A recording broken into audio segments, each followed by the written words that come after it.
tại đam khai tật trâu bạt bông vồn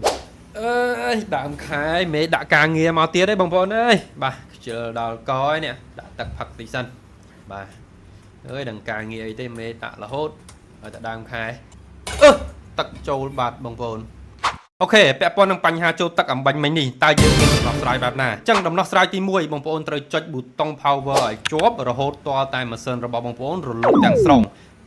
ជំហានទី2បងប្អូនត្រូវដកខ្សែឆ្នាំងសាកបើសិនជាកំពុងតែសាកជាមួយនឹង laptop ដកចេញឲ្យអស់បងប្អូនណាបាទបន្ទាប់មកយើងធ្វើការដកថ្មចេញបើសិនជា laptop របស់បងប្អូនអាចដកថ្មបានបាទអញ្ចឹងខ្ញុំធ្វើការដកថ្មចេញ